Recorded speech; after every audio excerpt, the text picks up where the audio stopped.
Hi guys, let's talk about bulk card making and making multiple cards at once, all with the same supplies. So today I've made 3 cards using a couple of backgrounds that I had lying around and some sentiments. So my name's Claire, I'm from Thirsty Brush and I'm here to show you loads of different card making techniques. Today I found this embossing folder I'd had lying around and not used yet. It's a lovely A5 zebra folder. It's not one of mine, but I did want to give it a go and see if it can combine with some of my Thirsty Brush sentiments. So I had a piece of white card and an inky background that I had lying around that I thought I would emboss and then make 3 5x7 cards. So to decide which area of this lovely inky background I want to use for my 5x7, I've picked up a die that is just slightly smaller than my card blank, and I'm just using it as a guide and like a window of where I want to cut my piece of card for my card panel out. I'm not going to actually die cut it because I've embossed it. I don't want to lose that lovely texture. So I've just drawn around the die and then chopped it with my trimmer. And similar with the white card, but I didn't bother with a pencil. I just measured up, and I'm doing a portrait white one and a landscape white one in the 5x7s.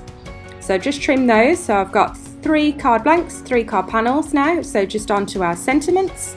So I'm using this fun sentiment, which is from the Thirsty Brush Special Words die set, and it's a lovely fun font. And I've cut some out of white card, out of black card, and out of scraps of that lovely inky background. So I'm just going to adhere some together now. I want to make those sentiments nice and thick so they raise up from the card, adding to that lovely textured look. So I'm going to make 3 separate sentiments. I think I've cut 9 out in total. So the first one is just going to be 3 white pieces of the fun all together. And then after this one I do a one with 2 pieces of black at the back and the fun from the coloured inky background on top. That's the next one that I'm just doing now.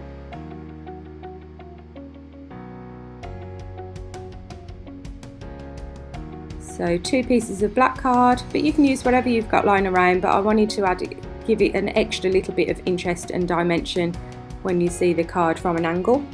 It's not really giving a shadow here, it's just adding to the dimension of the sentiment itself.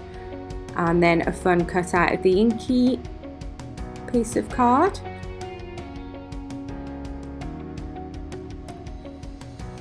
So that's sentiment number 2.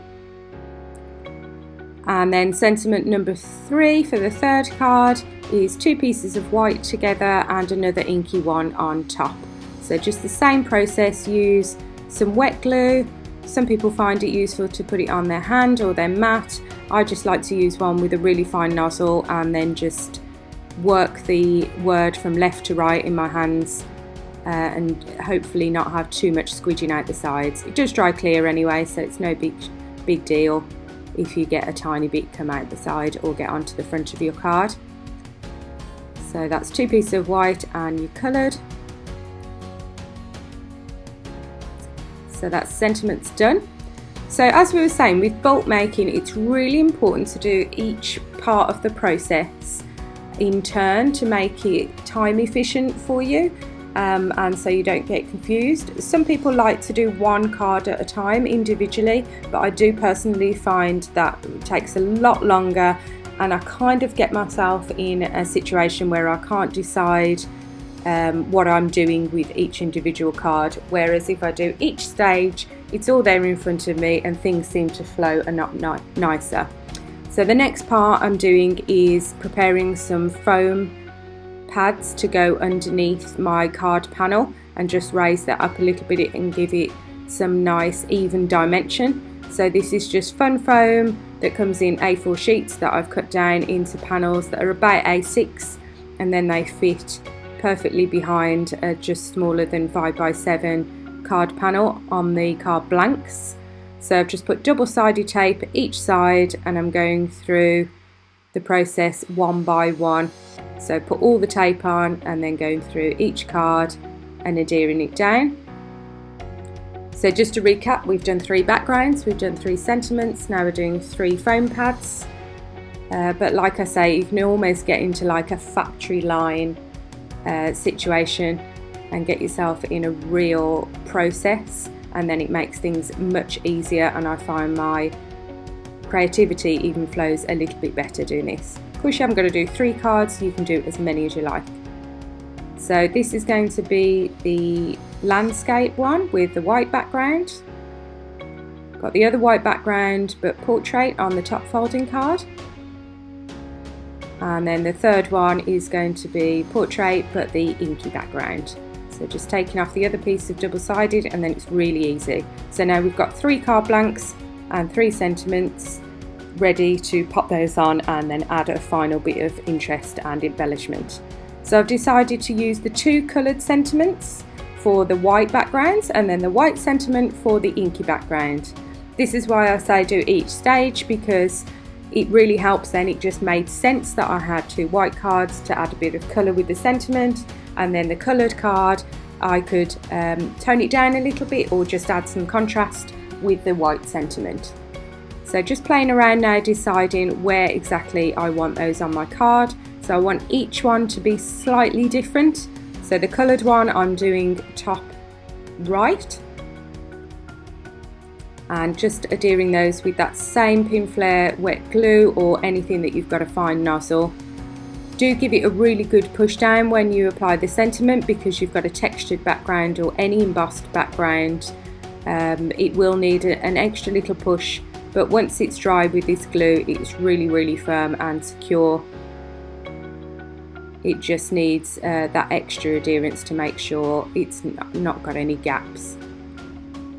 So here's the one with the black background, and I'm using this on the portrait top folding card, and I'm just going to put that in the middle horizontally but about 2/3 of the way up.